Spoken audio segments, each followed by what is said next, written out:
Hello everyone, welcome to Z chem chemistry classes. तो भाई आज के हम लेक्चर में बहुत ही बेहतरीन चीज करने वाले हैं जिसका नाम है स्टीरियो केमिस्ट्री इन कार्बोहाइड्रेट। भाई स्टीरियो केमिस्ट्री प्रॉपर नहीं पढ़ रहे, हम केवल कार्बोहाइड्रेट में यूज होने वाली स्टीरियो केमिस्ट्री पढ़ने वाले। बहुत ही बेहतरीन लेक्चर रहने वाला है। क्यों कभी कभी क्या होता है कि पूरा पूरा कार्बोहाइड्रेट पूरा बायोमोलिक्यूल्स निकाल देते हैं, लेकिन उनकी स्टीरियो केमिस्ट्री नहीं पढ़ते। और जहां पर भी हम किसी भी कॉम्पिटेटिव एग्जाम में बैठते हैं या फिर आजकल तो ग्रेजुएशन के भी आपको ऑब्जेक्टिव क्वेश्चन पेपर्स आ रहे हैं ना, और कहीं ना कहीं नीट का है या IIT JEE का है या बोर्ड में कुछ MCQs आते हैं, तो वहां पर कहीं ना कहीं कार्बोहाइड्रेट के स्टीरियो केमिस्ट्री से क्वेश्चन पूछे जाते हैं। बहुत ही बेहतरीन लेक्चर है और ये हमारा लेक्चर नंबर 4 है। हमें आपको पता है क्योंकि पहले लेक्चर में हमने कार्बोहाइड्रेट का इंट्रोडक्शन पार्ट किया था, सेकंड लेक्चर में हमने कार्बोहाइड्रेट का क्लासिफिकेशन किया था, लेक्चर नंबर 3 में हमने मोनोसैकेराइड और उसका पूरा डिटेल पढ़ा था। अभी हम 4th लेक्चर में पढ़ने वाले हैं भाई स्टीरियो केमिस्ट्री इन कार्बोहाइड्रेट। बिना टाइम वेस्ट किए स्टार्ट करता है। स्टीरियो केमिस्ट्री में जानने के लिए सबसे पहले हमें जानना होता है D एंड L कॉन्फ़िगरेशन। भाई D और L कॉन्फ़िगरेशन क्या होता है? कुछ लोग ये होते हैं कि सर D और L को स्मॉल d और स्मॉल l से रिलेट करते थे, ऐसा नहीं है। डेक्स्ट्रोफॉर्म, लिवोफॉर्म ये अलग होता है और ये DL कॉन्फ़िगरेशन हमारा अलग होता है। भाई ये DL कॉन्फ़िगरेशन जो होता है, इसको जानने से पहले हमें एक स्टेटमेंट होता है हमारा बायोमोलिक्यूल्स में, वो मैं स्टेटमेंट पहले बता देता हूं, उसको पहले जान लीजिए क्या होता है। भाई हमारा स्टेटमेंट ये होता है all the natural occurring carbohydrates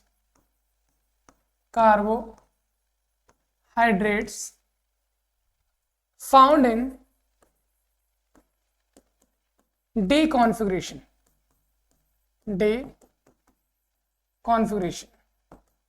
भाई कहने का मतलब यह है कि जो भी हमारे कार्बोहाइड्रेट होता है नेचुरली अकरिंग, नेचर में जो हमारे कार्बोहाइड्रेट पाए जा रहे हैं, सारे के सारे कार्बोहाइड्रेट हमारे D कॉन्फ़िगरेशन में होता है।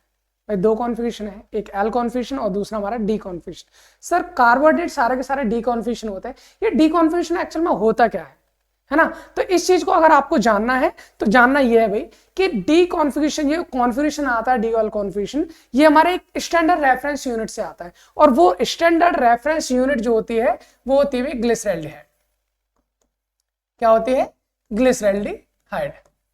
ग्लिसरैल्डिहाइड के स्ट्रक्चर की अगर हम बात करें तो ग्लिसरैल्डिहाइड का फॉर्मूला हमने जब मोनोसैकेराइड की यूनिट हम बता रहे थे, मोनोसैकेराइड के बारे में पढ़ रहे थे, तो वहां पर हमने पढ़ा था इसका फॉर्मूला होता है हमारा C3H6O3, यही होता है। और जब इसका स्ट्रक्चर हमने बनाया था, हमने ये कहा था सर 1 2 3 3 है, ये हमारे एल्डोस वगैरह, तो इसमें एल्डिहाइड ग्रुप होगा।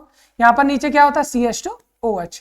हमारा इस कार्बन पर आपका एक OH ग्रुप होता है और एक हमारा H ग्रुप। सर इतना हमें पता है। ये जो स्ट्रक्चर है वो किसका है? ग्लिसरैल्डिहाइड का है। लेकिन एक चीज आपको जाननी है, अगर हम इसमें ये पता करें सर ये D कॉन्फ़िगरेशन है या फिर L कॉन्फ़िगरेशन है, आपको मोस्ट ऑक्सीडाइजिंग जो ग्रुप होता है उसको अपर रखना है, ऊपर रखना है फिशर प्रोजेक्शन में, और जो आपका क्या होगा, आपका लेस ऑक्सीडाइजिंग होगा या फिर हम बोल सकते हैं रिड्यूसर, वो आपको नीचे रखना है। तो हमने CHO को ऊपर रख दिया है और CH2OH को नीचे रख दिया है। ऐसा करने के बाद जो जितना ज्यादा इलेक्ट्रोनेगेटिव एटम है उनको देखना है। इलेक्ट्रोनेगेटिव एटम अगर आपका राइट हैंड साइड है तो D है, और लेफ्ट हैंड साइड है तो वो L है। यहाँ पर अगर मैं देखता हूं तो OH क्या है, मेरा इलेक्ट्रोनेगेटिव ग्रुप है हमारा, है ना? तो किधर है? हमारा राइट हैंड साइड है। तो सर ये जो फॉर्म हो जाएगी वो हो जाएगी हमारी D। इसको बोलेंगे हम, क्या बोलेंगे इसको? D ग्लिसरैल्डिहाइड। इसका नाम हो जाएगा हमारा D ग्लिसरैल्डिहाइड। अब आपसे कहा जाता है सर ये तो D ग्लिसरैल्डिहाइड होगा, अगर हमें L ग्लिसरैल्डिहाइड चाहिए तो फिर क्या करना पड़ेगा? बहुत ही सिंपल सी कहानी है। करना क्या पड़ेगा भाई? अगर आपको L ग्लिसरैल्डिहाइड बनाना है तो उसके लिए आपको सिंपल सा काम करना है, और वो काम ये है कि इसकी मिरर इमेज बना दीजिए। क्या बना दीजिए? Mirror image. मिरर इमेज तो आपको पता है ना कैसे बनाएंगे सर? कुछ नहीं होता, इसी के सामने जैसे ये है CHO, यहाँ C है, यहाँ पर CH2OH।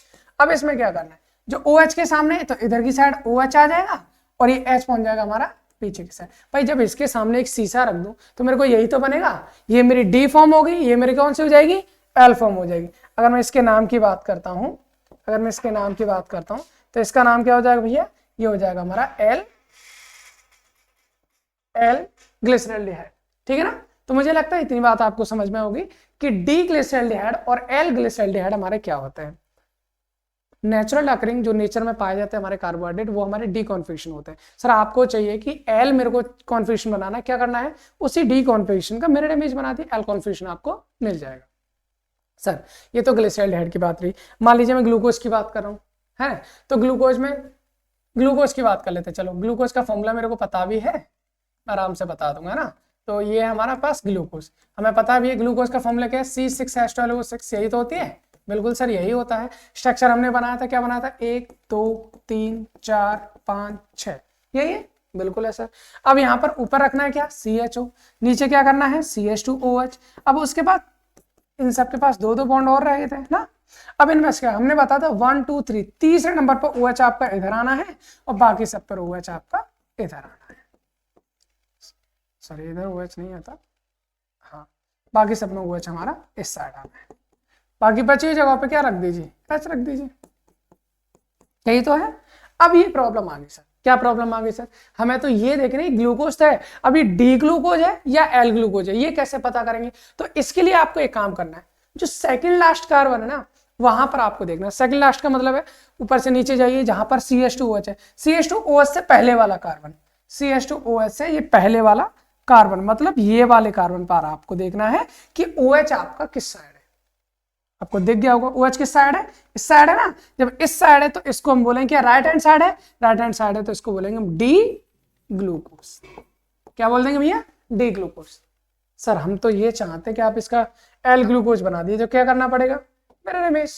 सिंपली हमें क्या करना है, मिरर इमेज बना देनी है। इसकी मिरर इमेज कैसे होगी, CHO ऊपर रहेगा, नीचे आपका CH2OH रहेगा, ये तो रहता है बिल्कुल। अब इसकी मिरर इमेज देख लीजिए कैसे बनाएंगे भाई। देखिए इधर OH था तो इधर आ जाएगा OH, इधर पहुंच जाएगा हमारा H। यहाँ पर इधर S था तो इस साइड पहुंच जाएगा हमारा OH। इस साइड हमारा OH है तो इस ये वाला पहुंच जाएगा H इस साइड। इस साइड हमारा OH है तो OH यहाँ और ये वाला H पहुंचेगा यहाँ। सर इसको बोलेंगे हम क्या, एल ग्लूकोज। लेकिन नेचर में हमारी कौन सी पाई जाती है भाई, डी ग्लूकोज पाई जाती है, ये हमारी ये है। तो कुल मिलाकर कहने का मतलब है आपको सर डी और एल आप कैसे पहचानेंगे, फिशर प्रोजेक्शन में जो भी आपके कार्बोहाइड्रेट का जो लीनियर स्ट्रक्चर आपको दे रखा होगा आप वहां पर देंगे, मोस्ट ऑक्सीडाइजिंग ग्रुप को आप ऊपर रखेंगे, जब नीचे की तरफ रख देंगे तो सेकंड लास्ट जो CH2OH से पहले वाला कार्बन होगा वहां पर आप देखेंगे। उसमें देखने के बाद आप वहां से देखेंगे OH जो इलेक्ट्रोनेगेटिव एटम है वो किस साइड है। अगर आपका राइट हैंड साइड है ना, तो आपका डी कॉन्फिगरेशन होगा और लेफ्ट हैंड साइड है तो आपका एल कॉन्फिगरेशन होगा। बस इतना करना और कुछ नहीं करना। तो मुझे लगता है डी और एल का फंडा आपको समझ में आ गया होगा, बाकी अभी हम जान लेंगे। अब इसके बाद हमारा आगे हमें पढ़ना है आइसोमर। मेन पार्ट तो यही है भैया, आइसोमर्स के बारे में तो जानना है हमें, है ना। तो पहली बात तो ये पता होनी चाहिए सर आइसोमर्स होते क्या हैं। तो हमने तो सर ये पढ़ा है द मॉलिक्यूल्स, हमने ये पढ़ा है भैया the molecules which have same molecular formula,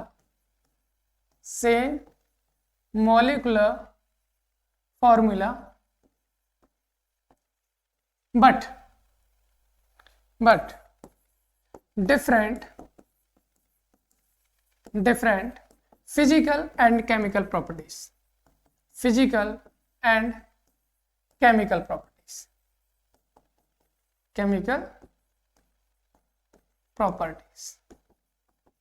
is known as isomers। तो बात आती है आइसोमर क्या होता है। भाई आइसोमर वो मॉलिक्यूल्स होते हैं जिनका मॉलिक्यूलर फॉर्मूला तो सेम होता है लेकिन प्रॉपर्टीज उनकी चाहे फिजिकल प्रॉपर्टीज हो चाहे केमिकल प्रॉपर्टी वो डिफरेंट होती हैं।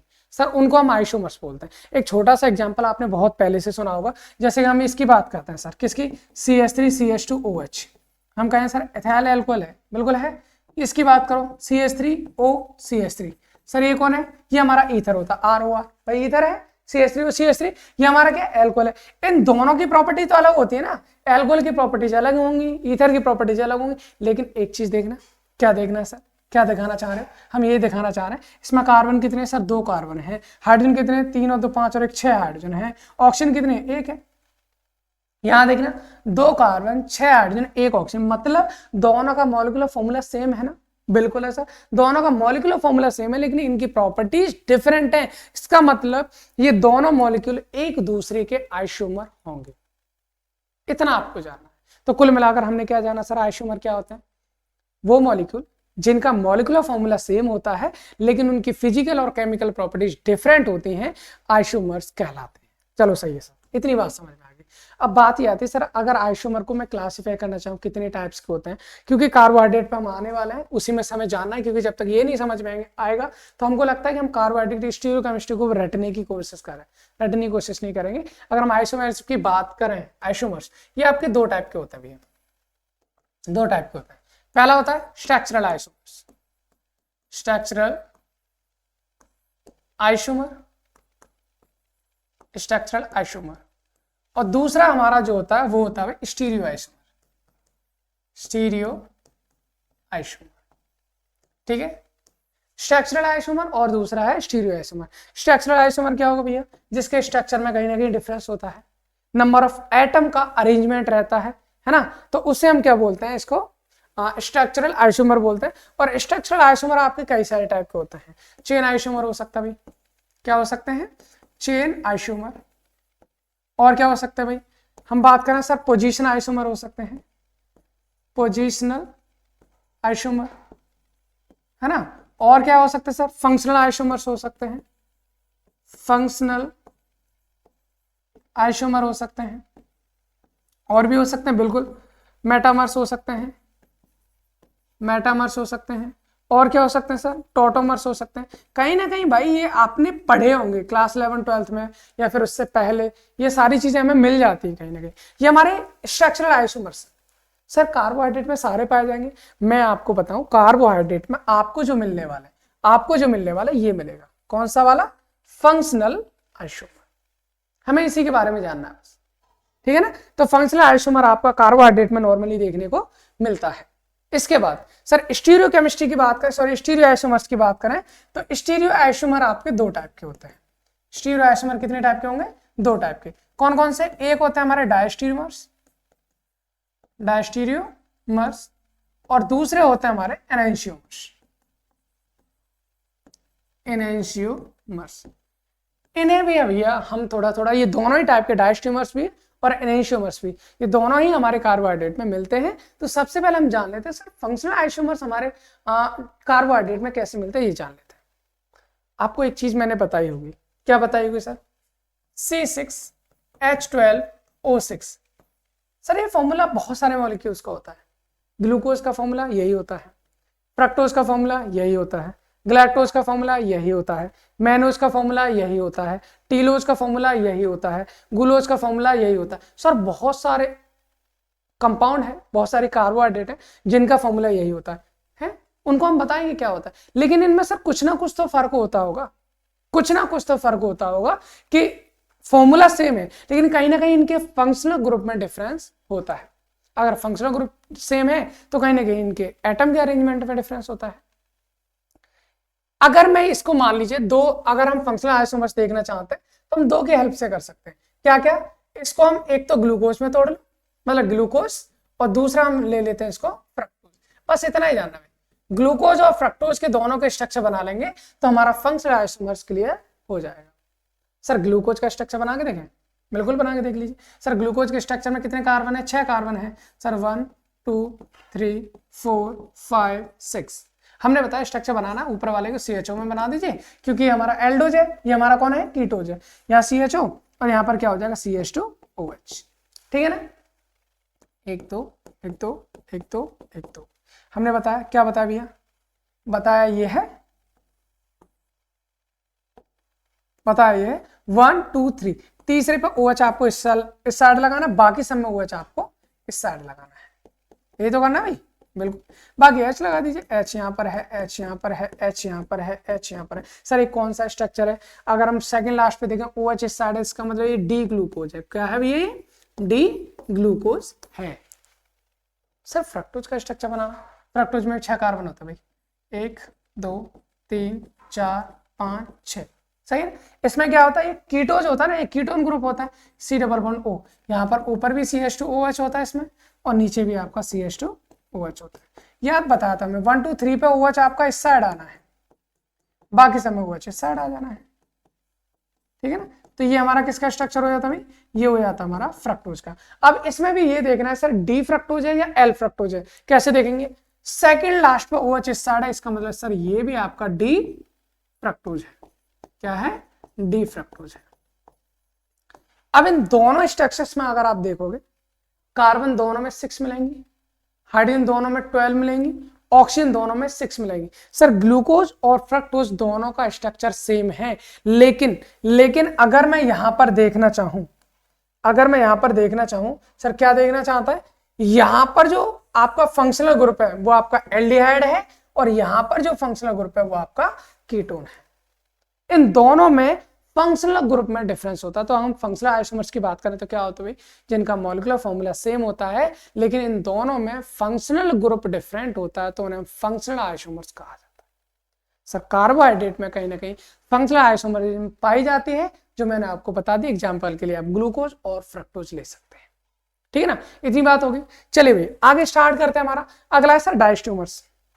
डायस्ट्यूमर्स क्या होता है भाई, अगर हम यहां पर बात करें, हमने पढ़ा स्टीरियो आइसोमर्स कितने होते हैं, 2 होते हैं सर, है ना। अगर इन दोनों की बात करें, जो आपकी अगर हम बात करें यहां पर, जो नॉन सुपर इम्पोजेबल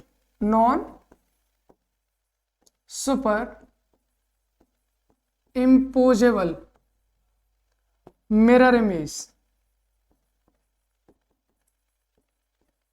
फॉर्म करते हैं, उससे हम एनेंशियोमर्स बोलते हैं। वो मॉलिक्यूल जो एक दूसरे के non super imposable mirror image form करते हैं, वो आपके क्या कहलाते हैं भैया, वो कहलाएंगे आपके एनेंशियोमर्स। लेकिन यहां पर हम क्या करेंगे, नो मिरर इमेज, जो एक दूसरे का मॉलिक्यूलर फॉर्मूला सेम होता है, सबको सेम होता है, लेकिन आपकी मिरर इमेज नहीं बनाते। जो आपकी मिरर इमेज नहीं बनाते that is known as diastereomers. Sir example के साथ समझते हैं, क्या कहना चाह रहे हैं आप। जैसे ये है, हमने यहां पर भी एक काम करते हैं, वही फॉर्मूला लेते हैं, कौन सा वाला, C6H12O6, अपना फेवरेट वाला, सबको याद रहता है, ठीक है ना। ये हमने एक फॉर्मूला ले लिया। सर ये फॉर्मूला हमने बताया बहुत सारे कंपाउंड्स का। अगर डायस्ट्यूमर समझना है, यानी जैसे ग्लूकोज है और फ्रक्टोज है, एक दूसरे के फंक्शनल आइसोमर्स होते हैं। अगर मैं आपको ग्लूकोज और गैलेक्टोज की बात करूं, सर ये एक दूसरे के डायस्ट्यूमर्स होते हैं। एग्जांपल करके देखना, सर हम ग्लूकोज की बात करें इधर, ठीक है, ग्लूकोज की कर लेंगे, और इधर हम बात कर लेंगे इसकी गैलेक्टोज की, ठीक है सर, इधर हम गैलेक्टोज की बात कर लेंगे। फॉर्मूला बनाओ, स्ट्रक्चर बनाओ दोनों का, C2 3 4 5 और 1 6, ऊपर CHO आना है, ठीक है, नीचे CH2OH आता है, वो भी ठीक है। यहां पर क्या करना है, जब हम ग्लूकोज का स्ट्रक्चर बनाएं 1 2 3 पे OH इस साइड है, बाकियों पे OH हमारा इस साइड है। सर ये इसमें तो कोई प्रॉब्लम है नहीं, ग्लूकोज का स्ट्रक्चर तो हम इजीली बना सकते हैं, ठीक है ना, ठीक है, इसमें कोई दिक्कत नहीं। ये हो गया हमारा डी ग्लूकोज।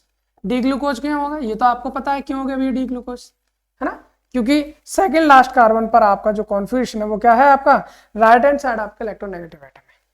गैलेक्टोज की बात करते हैं, कैसे बनाएंगे सर, 6 कार्बन है ना, हाँ 1 2 3 4 5 6, CHO होता है सर इसमें भी, बिल्कुल जैसे हमारा ग्लूकोज में वैसे गैलेक्टोज में, यहाँ पर भी CH2OH, काम वही करना है, इन पे सब पे एक एक। अब ग्लूकोज और गैलेक्टोज में फर्क क्या, वो यही नजर आता है। हमने क्या कहा था 1 2 3 पे OH इस साइड था, लेकिन अगर गैलेक्टोज की बात करें 1 2 3 के साथ साथ 4 पे भी OH ग्रुप हमारा इस साइड होता है, बाकी जगह HH, बाकी में OH इस साइड होगा, H लगा दीजिए। अगर हम इसकी बात करें भैया, तो ये भी आपका क्या है, डी गैलेक्टोज हो गया, ये क्या हो गया आपका डी गैलेक्टोज हो गया। लेकिन एक चीज समझो भाई, क्या समझना है, अगर मैं मान लीजिए इन दोनों को एक दूसरे की मिरर रखूं, क्या मिरर के सामने मिरर आएगा, सर CHO के सामने CHO आ जाएगा, ठीक है चलेगा, CH2OH के सामने CH2OH आएगा, चलेगा, इस OH के सामने नहीं चलेगा, इस OH के सामने ये वाला आ रहा है, बाकी सब में नहीं आ रहा है, यानी एक दूसरे की ये मिरर इमेज नहीं बना सकते, और नहीं बना सकते तो भैया इन दोनों को हम कहेंगे डायस्टीरियोमर्स, ठीक है। इसके साथ साथ एक और चीज समझ लीजिए, सर क्या समझेंगे यहां पर, समझना आपको एक चीज ये और है, अगर मान लीजिए दोनों के दोनों स्ट्रक्चर सेम है और कहीं एक कार्बन पर इनका कॉन्फ़िगरेशन डिफरेंट है, आप देखना चाहोगे बिल्कुल दिखा देंगे हम आपको। यहाँ पर CHO सेम है, CHOOH ये भी सेम है, तीसरे नंबर का भी कॉन्फ़िगरेशन सेम है, लेकिन फोर्थ नंबर का जो कॉन्फ़िगरेशन है वो आपका डिफरेंट है। यहाँ फोर्थ कार्बन को देख लीजिए और यहाँ पर फोर्थ कार्बन को देख लीजिए, बाकी जगह बिल्कुल सेम स्ट्रक्चर। फोर्थ कार्बन पे इसका OH राइट हैंड साइड है और इसका OH कहाँ है, लेफ्ट हैंड साइड है। तो भाई किसी भी स्ट्रक्चर में किसी भी कार्बन पर अगर आपका स्टीरियो केमिस्ट्री में इस तरह से डिफरेंस रहता है, एटम्स का रीअरेंजमेंट होता है, उसको हम बोलते हैं ईपीमर्स। क्या बोलेंगे भैया उसको हम बोलेंगे ईपीमर। तो ये आपको पता होना चाहिए, कार्बोहाइड्रेट के मॉलिक्यूल में किसी भी कार्बन पर दोनों ग्रुप के बीच में अगर आपका क्या रहता है, डिफरेंस रहता है, बाकी सारी चीजें सेम होती हैं, तो उन्हें हम ईपीमर कहते हैं। बस इतना आपको ध्यान रखना। लेकिन एक टर्म और आता हमारा साथ ही साथ, कौन सा, वो होता हमारा एनोमर। सर एनोमर क्या होता है ये समझ लीजिए भाई। ये जो एनोमर होता है ये आपका साइक्लिक स्ट्रक्चर में दिखता है, ओपन स्ट्रक्चर में नहीं। जैसे ग्लूकोज की बात करें, आपको पता है भाई ग्लूकोज जो होता है वो दो टाइप के स्ट्रक्चर शो करता है, ओपन चेन भी और साइक्लिक भी। ओपन चेन मैंने आपको बना के दिखाई दी। अगर हम ग्लूकोज की मान लीजिए, ग्लूकोज की साइक्लिक स्ट्रक्चर की बात करते हैं, तो ग्लूकोज आपकी साइक्लिक स्ट्रक्चर दो बनाता है, दो टाइप की साइक्लिक स्ट्रक्चर फॉर्म करता है। और इसमें आपको पता है, इसमें आपकी 6 मेंबर्ड ऑक्सीजन कंटेनिंग रिंग पाई जाती है, कुछ इस टाइप से 6 मेंबर्ड ऑक्सीजन कंटेनिंग रिंग पाई जाती है। और इस रिंग को हम क्या कहते हैं भैया, पायरेनोज रिंग बोलते हैं। क्या बोलेंगे, पायरेनोज रिंग। अब इनमें आपके कार्बन एटम कैसे लगे होते हैं वो सुन लीजिए। इस तरह से हमारे हर एक क्योंकि कार्बन की बैलेंस से 4-4 होती है ना, बस वही समझ लीजिए। स्टार्टिंग यहां से करेंगे, CH2OH, यहाँ H, इसके बराबर H, यहाँ OH, इसके बराबर OH और यहाँ पर H। यहाँ पर आपको क्रॉस कर देना, OH नीचे करना, H ऊपर करना। सिमिलरली यही कहानी वहां पर करनी है। सिमिलरली मतलब यही कहानी बिल्कुल यहां पर कर देनी, तो मैं कर देता हूं, ये कर दी मैंने भैया, यही कहानी इधर कर दी। अब क्या करना है, बचा ये वाला कार्बन। अब इसमें ऊपर H कर दूं और नीचे कर दूं OH, और इस वाले में ऊपर OH कर दूं और नीचे कर दूं H। अब आपको एक चीज जाननी है, वो चीज क्या है भैया, वो चीज ये है, ये CH2OH और ये वाला OH अगर डिफरेंट साइड है तो वो ट्रांस हो जाएगा भैया। क्या हो जाएगा, वो ट्रांस। और अगर सेम साइड हो गया तो उसे हम बोलेंगे सिस। भैया जो ट्रांसफॉर्म होती है उसे हम अल्फा बोलते हैं, तो इसका नाम हो जाएगा alpha D glucose. D form में तो होता ही है। और इसको क्या बोलेंगे भाई, इसको क्योंकि अगर सिस आ गया तो उसे हम बोलेंगे बीटा फॉर्म। ट्रांस वाले को अल्फा और सिस वाले को हम बीटा बोलते हैं, तो इसको हम बोलेंगे बीटा डी ग्लूकोज। मुझे लगता है इतनी बात आपको समझ में आ गई होगी। तो ग्लूकोज दो टाइप की साइक्लिक स्ट्रक्चर शो करता है आपकी, एक अल्फा डी ग्लूकोज और दूसरी हमारी बीटा डी ग्लूकोज। सर अगर इन दोनों स्ट्रक्चर्स में देखें तो आपको इस कार्बन पर कॉन्फ़िगरेशन डिफरेंट लग रहा होगा। और ये कार्बन कौन सा भैया, अगर हम इस कार्बन की बात करें तो ये कार्बन नंबर 1 है। 1 2 3 4 5 6। अगर हमारा स्टीरियोकेमिस्ट्री में चेंज कार्बन 1 पर होता है तो उसे हम एनोमर्स बोलते हैं, और कार्बन 1 के अलावा किसी भी अदर कार्बन पर होता है तो उन्हें हम ईपीमर बोलते हैं। तो मुझे लगता है इतनी बात आपको समझ में आ गई होगी। तो ये हमारा एनोमर्स हो गया, उससे पहले हमारा ईपीमर्स हो गया। अब हम बात कर लेते हैं भाई एनेंशियोमर्स की। क्या होता भी है एनेंशियोमर्स? एनेंशियोमर्स की अगर हम बात करें तो वो होता है जो non super imposable mirror image बनाते हैं। हमने अभी आपको बता दिया है। जैसे हमने अगर उसकी बात करते हैं, किसकी बात करते हैं भैया, अगर हम बात कर लेते हैं ग्लूकोज की, तो ग्लूकोज का स्ट्रक्चर यही तो था हमारे पास। क्या था, ऊपर हमने CHO लगा दिया, ठीक है, नीचे CH2OH लगा दिया, बीच में कितने कार्बन थे हमारे पास, 4, 1 2 3 4, 1 2 3, तीसरे पर OH इस साइड है, बाकियों में OH हमारा इस साइड है, यही तो था। तो ये तो हो गया हमारा क्या, ये हमारा डी ग्लूकोज हो गया। क्या हो गया हमारा, डी ग्लूकोज। ये डेक्स्ट्रो रोटेटरी मानो या लीवो रोटेटरी मानो, जो भी है, अगर इसकी हम क्या बनाते हैं, मिरर इमेज बना देते हैं भाई। इसकी हम क्या बना देते हैं, मिरर इमेज। तो इसकी अगर मिरर इमेज बनाना चाहेंगे, इसकी हम मिरर इमेज बनाना चाहेंगे तो ये कैसी बन जाएगी, कुछ ऐसी तो बनेगी। यहाँ पर CHO और यहाँ पर CH2 OH, ठीक है ना। बीच में कितनी कार्बन है, 4, 1 2 3 4, 1 2 3 पे OH इस साइड है। अब इसकी मिरर इमेज बनाएंगे भाई, OH ये इधर आ रहा तो ये यहाँ पर आ जाएगा, H हमारा पीछे की साइड, ये H इधर है तो OH हमारा पीछे की साइड बन जाएगा। अब यहाँ पर OH हमारा यहाँ है तो ये H हमारा पीछे की साइड बन जाएगा, OH हमारा यहाँ है तो ये H हमारा पीछे की साइड। तो कुल मिलाकर इसे हम बोलेंगे ये हमारी मिरर इमेज है। अगर मैं इस स्ट्रक्चर को उठाकर इसके ऊपर ओवरलैप कराता हूं तो ये सुपर इम्पोज नहीं होगा, इसलिए इन दोनों को बोलते हैं non super imposable mirror image. अगर कहीं पर भी कायरल कार्बोनेट में होता है तो हम बोल सकते हैं कि जो हमारे कार्बोहाइड्रेट है वो non super imposable mirror image form करते हैं, तो उन कंपाउंड्स को हम क्या बोलते हैं, एनेंशियोमर्स कहा जाता है। तो हमारे डी ग्लूकोज और एल ग्लूकोज दोनों एक दूसरे के non super imposable mirror image होते हैं, यानी कि एक दूसरे के एनेंशियोमर्स होते हैं। इसके बाद हमारा एक लास्ट क्वेश्चन जो हमसे पूछा जाता है, find the total number of stereo isomers in that carbohydrate. भाई कौन सी कार्बोहाइड्रेट, आपसे बोल सकता है भाई ग्लूकोज में बता दीजिए टोटल नंबर ऑफ आपके स्टीरियो आइसोमर्स कितने होंगे, या पर आपसे बोल सकते फ्रक्टोज में बता दीजिए कितने होते हैं। तो उसके लिए सिंपल एक काम करना है, आपको काम करना है 2 की पावर n के बराबर होता है sir. What is n? n is the number of chiral carbon, या फिर हम बोल सकते हैं एसिमेट्रिक कार्बन,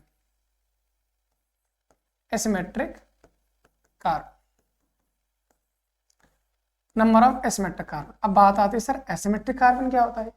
कार्बन की वैलेंसी कितनी होती है सर, 4 होती है, और अगर चारों की चारों उसकी वैलेंसी जो है वो डिफरेंट है, चारों के चारों मान लो एक A लगा है, B लगा है, C लगा है, D लगा है, चारों की चारों वैलेंसी अगर आपकी डिफरेंट है उस कार्बन को हम क्या कहते हैं भैया, कायरल कार्बन बोला जाता है या फिर एसिमेट्रिक कार्बन बोला जाता है। जितने एसिमेट्रिक कार्बन है उसको 2 की पावर में चढ़ा दीजिए, total number of stereo isomers आपको मिल जाने हैं। जैसे एक एग्जांपल कर लेते हैं, जैसे हमने कहा सर ग्लूकोज में बता दीजिए कितने आपके total number of stereo isomers present है। तो हमें पता है सर ग्लूकोज का स्ट्रक्चर क्या होता है, ग्लूकोज का स्ट्रक्चर ये होता है, यहाँ पर हमारा क्या होता है CHO, ठीक है सर CHO होता है, यहाँ पर CH2OH होता है, ठीक है ना। बाकी 1 2 3 4 यही तो होता है। चलो वैसे स्ट्रक्चर बना देते हैं, पर आपको कंफ्यूजन होगा, कोई फायदा नहीं, इसलिए हम नॉर्मल स्ट्रक्चर बनाते हैं। भाई कितने कार्बन, 6 होते हैं, 1 2 3 4 5 6, ऊपर CHO होता है, ठीक है, यहाँ CH2OH होता है, ये भी ठीक है। भाई इसमें 2 वैलेंसी होती है, उन्हें कंप्लीट कर लेते हैं। 1 2 3 पर OH इस साइड, बाकियों में OH आपका इस साइड, यही तो है हमारा ग्लूकोज। हाँ सर यही है, इसमें कोई प्रॉब्लम नहीं है। बाकियों में क्या लगा है, H लगा है। इसमें हमें पता करना है sir total number of stereo isomers. तो पहले आपको पता करना है कि इसमें कायरल कार्बन कितने हैं, ये तो पता करना है। अगर हम बात करें यहाँ पर भाई CHO क्या होता है, CHO मतलब होता है C डबल बॉन्ड OH, ये होता है। इसमें 4 वैलेंसी तो आप देख ही नहीं सकते, क्यों, क्योंकि कार्बन पर डबल बॉन्ड आ रहा है भैया, 4 वैलेंसी वहीं देख सकते हैं, यहाँ पर सिंगल बॉन्ड आ रहे हो। तो भाई पहले कार्बन को तो भूल जाओ, क्यों, क्योंकि यहाँ पर तो डबल बॉन्ड आएगा, बाकी आपके सिंगल बॉन्ड है। अगर मैं इस कार्बन की बात करूं, इस कार्बन से एक H लगा हुआ है, एक OH लगा हुआ है, एक CHO लगा हुआ है, एक इतना बड़ा ग्रुप लगा हुआ पूरा। इसका मतलब इसकी तो चारों वैलेंसी डिफरेंट है, चारों डिफरेंट है सर, ये कायरल का एसिमेट्रिक कार्बन हो गया, ठीक है। इस पे आओ, इस कार्बन से एक H, एक OH, एक ये ग्रुप है और दूसरा ये ग्रुप है, सेम तो नहीं है, कोई नहीं है सर, ये भी कायरल हो गया। इसमें बात करो, एक OH, एक H, एक ये ग्रुप है, एक ये ग्रुप है, सर ये भी सेम नहीं है, नहीं है तो ये भी कायरल हो गया।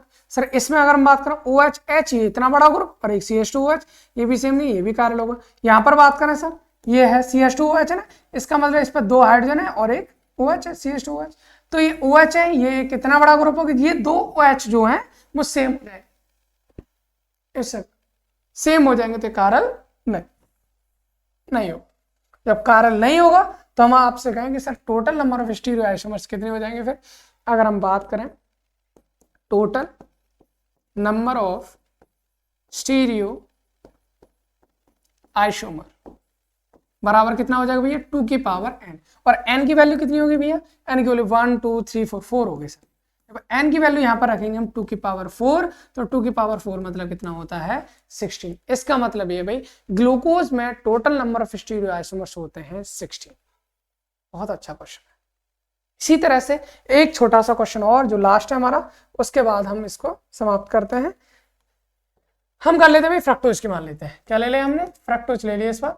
फ्रक्टोज का भी आपको पता है फॉर्मूला तो सेम ही होता है भाई, कार्बन 1 2 3 4 5 6, ऊपर यहाँ पर दूसरे number C double bond OH, यहाँ पर CH2OH CH2OH, 1 2 3 पर OH इस साइड है, बाकियों में OH इस साइड है, यही तो है। अब आपको पता करना है इसमें कि कितने हमारे कायरल कार्बन हैं। देखिए ये कायरल हो नहीं सकता, ये कायरल हो नहीं सकता, ये कायरल है सर, क्योंकि एक OH एक ये ग्रुप एक ये भी कायरल है सर, ये भी कायरल है सर, ये कायरल नहीं। इसका मतलब कायरल यानी एसिमेट्रिक कार्बन कितने हो गए 3। यहाँ से अगर हम बात करते हैं, यहाँ से हम बात करेंगे sir total number of stereo isomers कितने हो जाने हैं, तो total number of stereo isomers इसके हो जाएंगे हमारे, total number of stereo isomers यहाँ पर हो जाएंगे क्या 2 की पावर n, और 2 की पावर कितनी हो जाएगी 3, यानी 2 की पावर 3 का मतलब होता है 8, 2 2 जा 4, 4 2 जा 8।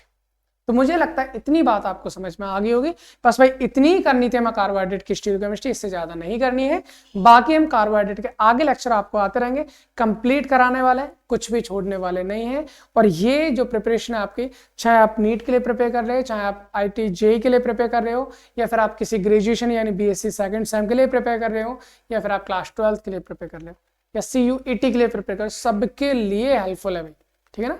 तो जितने आप देखना चाह रहे हैं सबके लिए शेयर करिए, जिसको ज़रूरत है उसके पास भेजिए, आपके जो फ्रेंड्स हैं है ना उनको भेजिए, ज़रूरतमंदों को तो मिलनी चाहिए ना भाई, ज़रूरत है ना। चलिए ठीक है, थैंक्स फॉर वॉचिंग, अगले लेक्चर में मिलते हैं आपसे।